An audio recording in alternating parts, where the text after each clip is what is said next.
तो उन गुरुओं को जैसे ये दास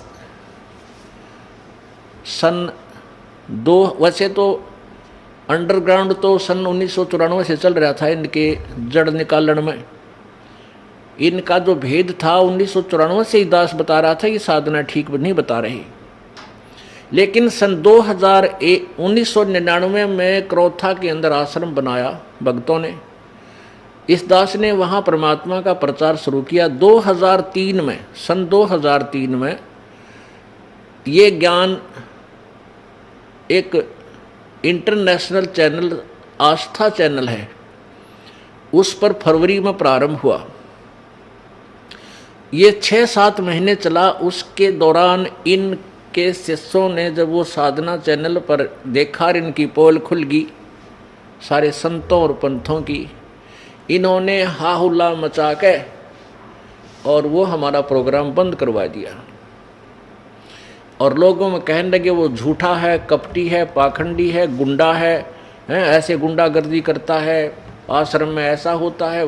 उनका उद्देश्य ये था कि इस रामपाल को इतना बदनाम कर दें कि लोग इसके नाम से भी नफरत करें और कोई भी शिष्य वहाँ व्यक्ति ना जावे, कहीं तुम्हारे इस अज्ञान की पोल जनता तक ना खुल जावे।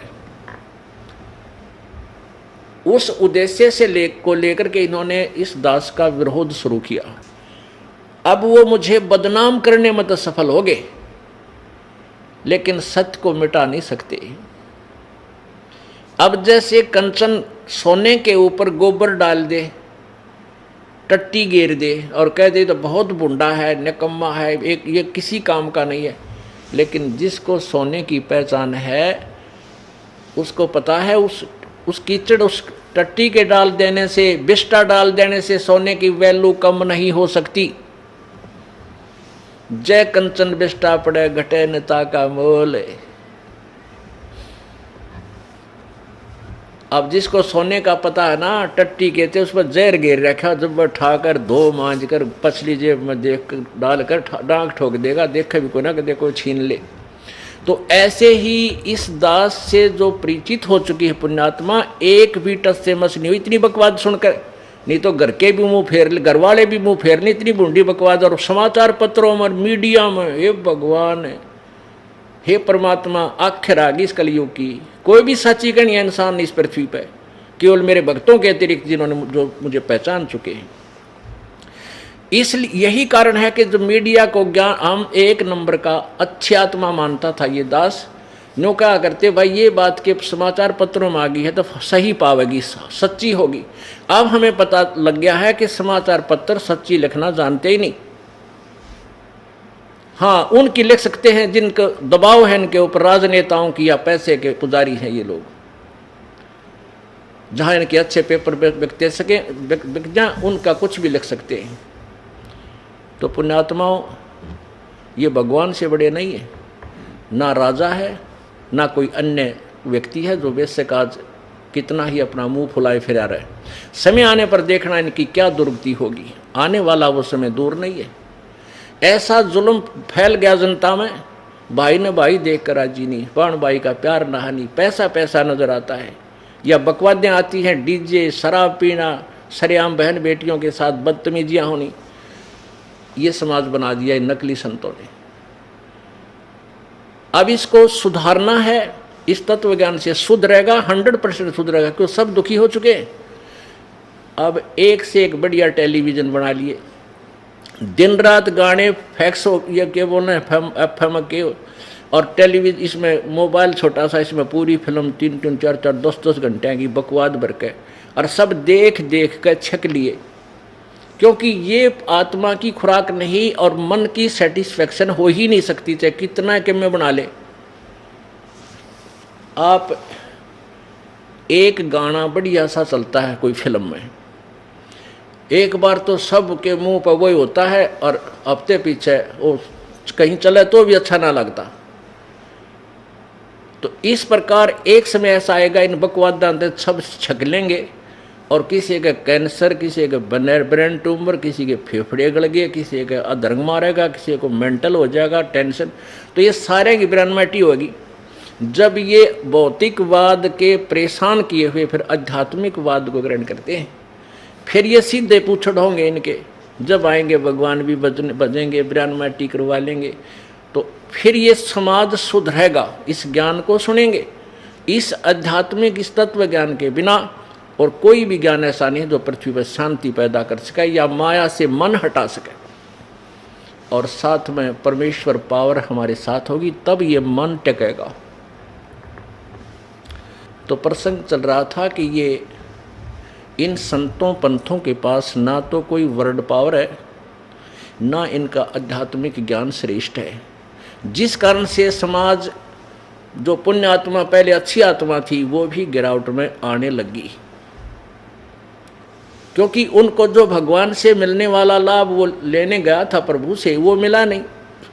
फिर कोई तो मिलावट करने लग गया, कोई दूध में पानी गिर गया सेठ बनने लग गया, कोई और तरीके से, कोई रिश्वत लेकर, कोई कुछ करके, कोई कुछ करके, कोई 2 नंबर के धंधे करके सेठ बनना चाहता, कभी नहीं बन सकता। अब जो चोरी ठगी या मिलावट रिश्वत आदि डाके मार के जो धनी बनना चाहता है वो परमात्मा के विधान से अपरिचित है। मासा घटे न तिल बधै, विधना लिखे जो लेख, परमात्मा के द्वारा लिखा गया प्रारब्ध उसमें कोई भी परिवर्तन नहीं कर सकता। ना श्री ब्रह्मा जी, ना श्री विष्णु जी, ना श्री शिव जी, ना परब्रह्म, ना परब्रह्म, केवल पूर्ण ब्रह्म कर सकता है। वो परम अक्षर ब्रह्म कर सकता है जो कंप्लीट गॉड है, जो पूर्ण परमात्मा है। तो जो प्रारब्ध आपका लिख दिया उसमें कोई परिवर्तन नहीं हो सकता। कब तक?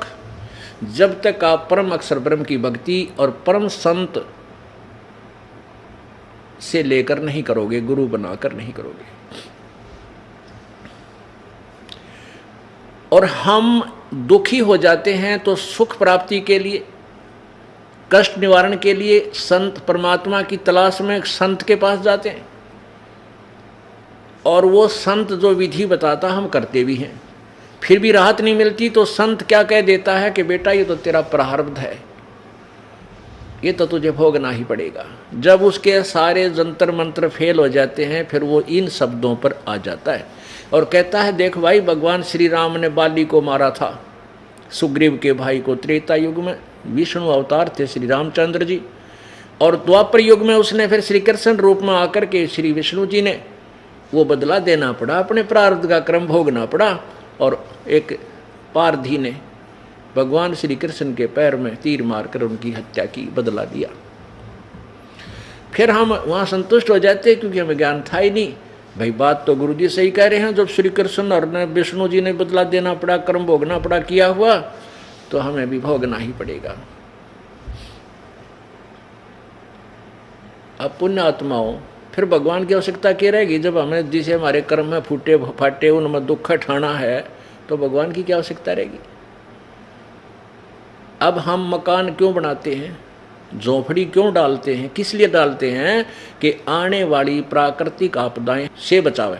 अब जब तक वो झोपड़ी हमारे पास नहीं है तो ओले पड़ेंगे, वो भी सिर में लागे, बूंद वर्षा आएगी वो भी सारे कपड़े बेदेर साफ सब कुछ कंडम कर दे, आंधी आ गई सो सब उठा पुटा के इधर फेंक के चाहती रहे, सर्दी व सतावे, गर्मी भी सतावे, यानी सब कुछ ऊपर ही गिर रहा है। तो वो बचाव के लिए वो हमने जो साधन बनाया है वो उनसे बचाता है। तो ऐसे ही परमात्मा की ओट, पूर्ण ब्रह्म की जो ओट है, वो जो हमारी मदद करता है, वो कर्म के जो प्रारब्ध के जो आपदाएं हैं उनसे ऐसे बचाता है जैसे मकान झोपड़ी बचाती है। और जिनके पास जो स्वयं ही बांग पिए पड़े हैं और दूसरा ने भी एक घुट्टी दे दी है, ले तो विले बस गए, हो सकता नहीं। अब नशा है तब तो कहीं पड़ा रहे, लेकिन उतने पे अच्छा तो फिर सारा पता लगेगा, सब कुछ नुकसान भी हो चुका होगा। तो ऐसे ही हम अज्ञान रूपी भांग के नशे में अज्ञानी संतों के पास जाकर उनसे वही भांग लेकर पी लेते हैं, वही अज्ञान में हम अटके रहते हैं। लेकिन फिर भी मन नहीं टिकता, साहूकार बनना चाहता है, वो चोरी शुरू करता है।